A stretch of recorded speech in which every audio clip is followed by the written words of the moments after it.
So guys doomsday का third teaser भी अब लीक हो चुका है एंड इसे लेकर आज एक ब्रांड न्यू डिटेल है मेरे पास कि एग्जैक्टली कौन कौन इस टीजर में दिखाया जाएगा। इस पर वीडियो में आगे बात करेंगे, लेकिन उससे पहले एक और जरूरी बात। स्पाइडरमैन नो वे होम में टोबी और एंड्रू के रिटर्न पर तुमने तालियां तो बहुत पीटी, बट कभी ये सोचा कि व्हाट इफ ये दोनों स्पाइडरमैन 616 में यूं ही नहीं आए थे, बल्कि इस सीन में भी सीधे एवेंजर्स डूम्सडे का सेटअप किया जा रहा था। अब तुम सोचोगे कि नो वे होम में कहां से एवेंजर्स डूम्सडे का सेटअप हो जाएगा, तो मैं बताता हूं। तो सबसे लेटेस्ट अपडेट ये है कि एवेंजर्स डूम्सडे के ओपनिंग सीन में हमें टोबी मैगवायर के स्पाइडरमैन का यूनिवर्स डेडपूल एंड वुल्वरीन के यूनिवर्स यानी 10005 से कोलाइड करते हुए दिखाया जा सकता है। सारी चीजों पर एक एक करके बात कर लेते हैं। सो हेलो गाइस, मेरा नाम है Himanshu and you are watching the buzz beam show. So चलो सबसे पहले इस ओपनिंग सीन पर ही बात कर ली जाए ना। आज तक ओपनिंग सीन्स को लेकर दो ही मेजर अपडेट्स आई हैं और दोनों मैं तुम्हारे सामने रख देता हूं। दोनों को सुनो और फिर तुम खुद डिसाइड कर लेना कि इनमें से क्या सच है। पहली अपडेट ये थी कि ओपनिंग सीन में डॉक्टर डूम स्टीव रॉजर्स के एंड गेम वाले इसी घर में जाएगा और यहाँ पर वो स्टीव को मार देगा, मे बी उसकी फैमिली को भी।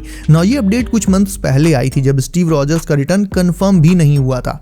इस अपडेट से लोग थोड़ा कंफ्यूज भी हो गए थे कि अगर स्टीव को डूम ने मार दिया था तो फिर वो ओल्ड मैन रॉजर्स बनकर जिंदा कैसे था एंड गेम में। अब इसे समझने के लिए पहले तुम्हें मैट्रिक्स वाली एक ब्लू पिल खानी पड़ेगी, क्योंकि एक तरह का पैराडॉक्स है जो सबको कंफ्यूज करता ही करता है। हुआ ये होगा कि स्टीव पास्ट में स्टोन्स लेकर गया, स्टोन्स उनकी जगह पर रखे और फिर पेगी के साथ लाइफ स्पेंड करी और इसे स्पेंड करने के दौरान ही उसने एक अल्टरनेट टाइमलाइन बना दी जो कि मेन 616 टाइमलाइन से अलग है। बाद में उस अल्टरनेट टाइमलाइन में जब स्टीव छक गया तो वो बुढ़ा होकर मेन 616 वाली टाइमलाइन में वापस आ गया। कैसे आया? इसका जवाब है पिम पार्टिकल्स की मदद से। इतनी चीज हुई एंड गेम तक। अब सुनो आगे। डॉक्टर डूम जब डूम्सडे आएगी उस वक्त वो खुद टाइम ट्रैवल करके पास्ट में जाएगा, यानी डूम्सडे आनी है आगे फ्यूचर में, और फ्यूचर में ही फिर डॉक्टर डूम टाइम ट्रैवल करके फिर पास्ट में जाएगा उस अल्टरनेट टाइमलाइन में जहां स्टीव रॉजर्स पेगी के साथ रहता था। वहां पर वो जाएगा और स्टीव रॉजर्स को लपेटने का ट्राई करेगा। तो उस डूम्सडे वाले डॉक्टर डूम के टाइम ट्रैवल करने और स्टीव रॉजर्स को मारने वाले इवेंट से एंड गेम की ओल्ड मैन रॉजर्स वाली एंडिंग नहीं बदल जाती, क्योंकि ओल्ड मैन रॉजर्स वाली एंडिंग ऑलरेडी हो चुकी है। ऐसे समझो ओल्ड मैन रॉजर्स वो एंड गेम वाला एक अलग वर्जन था और डूम पास्ट में जाकर जिस यंग स्टीव को मारने का ट्राई करेगा वो एक अलग वर्जन है। Old man Rogers end game वाला वो ऑलरेडी हो चुका है और अब जो स्टीव रॉजर्स हमें फिर से दिखाया जाएगा डूम्सडे में, वो फ्यूचर में आगे जब डूम टाइम ट्रैवल करके पास्ट में जाएगा उस मोमेंट पर दिखाया जाएगा। जस्ट लाइक दो थैनोस हमें देखने को मिले थे, जबकि एक थैनोस ऑलरेडी फ्यूचर में मर चुका था, एवेंजर्स ने उसे एंड गेम में मार दिया था ना। अगर इतना क्लियर हो गया तो ये तो चलो पहले अपडेट आई थी कि ओपनिंग सीन में डूम रॉजर्स को लपेट सकता है, बट आज जो लेटेस्ट नई अपडेट आई है उसके अकॉर्डिंग डूम्सडे की स्टार्टिंग में हमें एक इनकर्जन देखने मिलेगा। दो यूनिवर्सेस आपस में कोलाइड कर रहे होंगे और ये यूनिवर्सेस होंगे 10005 यानी डेडपूल और वुल्वरीन का यूनिवर्स और दूसरा होगा टोबी के स्पाइडरमैन का यूनिवर्स। लेकिन ये रिपोर्ट यहीं खत्म नहीं होती, इसमें आगे ये भी बोला गया है कि इन दोनों यूनिवर्सेस को कोलाइड करने से TVA रोक देती है, यानी इनकर्जन को TVA रोक देती है। अब बात करें कि ये अपडेट कितनी सच हो सकती है, तो याद करो कुछ दिन पहले मैंने तुम्हें एक अपडेट दी थी जिसमें मैंने बताया था कि टोबी मैगवायर को एवेंजर्स डूम्सडे के सेट पर CGI सूट पहनकर शूट करते हुए देखा गया है। अब वो बंदा जिसने तीन स्पाइडरमैन मूवीज बना डाली और कभी CGI सूट का इस्तेमाल नहीं किया, हमेशा प्रैक्टिकल सूट पहना, उससे अचानक से CGI सूट की क्या जरूरत पड़ गई?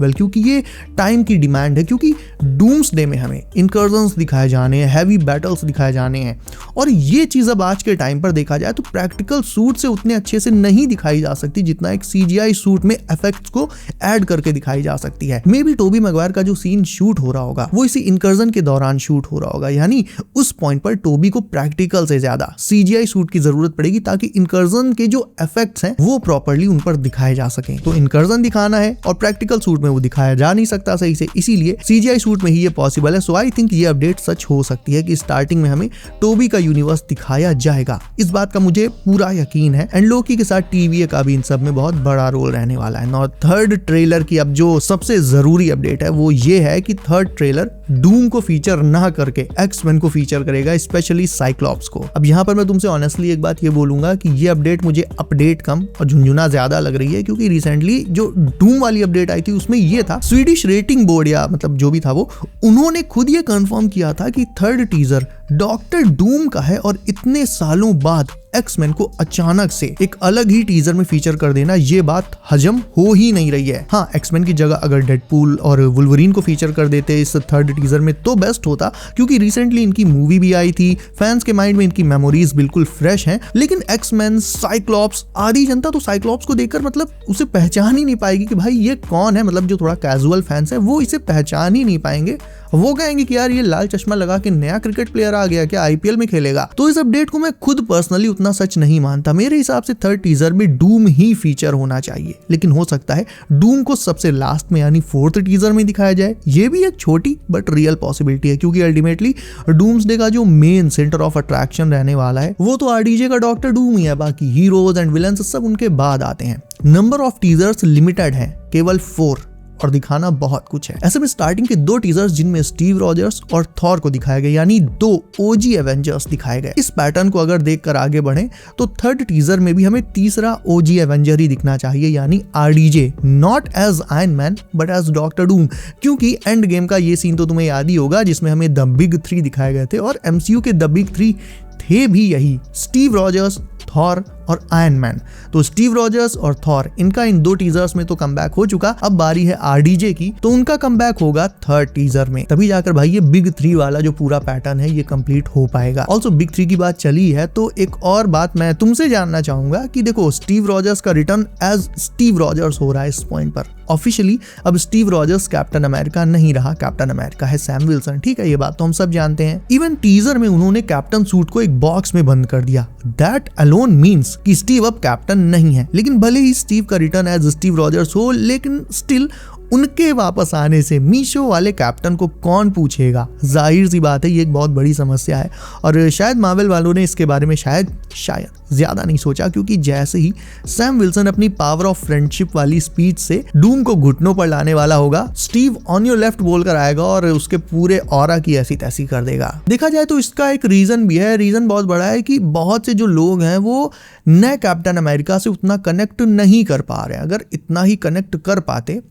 तो captain America brave new world थोड़ा और अच्छा परफॉर्म कर जाती। इसके अलावा ओवरऑल जो डूम्सडे को लेकर डिस्कशंस चल रहे हैं उनमें कहीं पर तो सैम विल्सन का भी जिक्र किया जाता ना, लेकिन नहीं किया गया। तुम लोग वांडा के रिटर्न का पूछते हो, मून नाइट के रिटर्न का पूछते हो, इवन शैंग ची को लेकर भी इतने ज्यादा एक्साइटेड हो, लेकिन आज तक भाई एक कमेंट ढूंढकर, मतलब ढूंढने पर भी नहीं मिला जिसमें किसी ने ये कहा हो कि सैम विल्सन के रिटर्न को लेकर मैं इतना ज्यादा एक्साइटेड हूँ, या फिर सैम विल्सन का इस पूरी स्टोरी में कितना बड़ा रोल होगा। मुझे जहां तक याद है ये चीज किसी ने नहीं पूछी, और अब तो भाई ऊपर से स्टीव रॉजर्स भी वापस आ रहा है। तो ये एक बहुत बड़ी समस्या सैम विल्सन के लिए हो सकती है कि एक तो करेला, दूसरे नीम चढ़ा मतलब स्टीव रॉजर्स पहले ही लोग सैम से इतना कनेक्ट नहीं कर पा रहे थे, उसको कैप्टन की तरह लेने में, पचाने में लोगों को दिक्कत हो रही थी, और अब तो भाई ओजी कैप्टन का ही जब रिटर्न होने वाला है। हाँ, लेकिन मेरे ख्याल से इसका एक ये सॉल्यूशन हो सकता है, या शायद ये होने वाला है, और यहाँ पर मैं थोड़ा सा बड़ी बात बोलने जा रहा हूँ। हो सकता है कि स्टीव रॉजर्स का ये जो कमबैक है ये ज़्यादा देर का नहीं रहेगा। हो सकता है, क्या पता, ओपनिंग सीन देखो, मैंने 2 पॉसिबिलिटी बताई थी। तो पहली पॉसिबिलिटी तो यही थी कि डूम जाकर स्टीव को मार देगा सीधे सीधे। अगर ये हो जाता है तो फिर तो भाई हाँ, ये है कि सैम विल्सन फिर अकेला रहेगा एज कैप्टन अमेरिका। लेकिन अगर ऐसा नहीं होता है, और मे भी हो सकता है हमें स्टीव रॉजर्स और सैम विल्सन का टीम अप देखने को मिल जाए। इन एनी केस ये सिचुएशन ना थोड़ी सी खिचड़ी हो गई है, और ये मैं जरूर से देखना चाहूंगा कि इसे कैसे सॉल्व किया जाता है। सो तुम्हारे क्या थॉट्स हैं इस चीज को लेकर, ये मुझे कमेंट करके अभी बताओ। इसके अलावा वीडियो को अभी तक लाइक नहीं किया है तो लाइक कर दो यार इसे भी, साथ ही चैनल कर लो सब, नोटिफिकेशंस कॉल पर डालना कतई मत भूलना, वरना बहुत सारी नई लीक्स और अपडेट्स मिस कर दोगे। सो बी सेफ गाइस, अपना ख्याल रखिए आप। मेरा नाम है Himanshu, and as always I will see you in next one.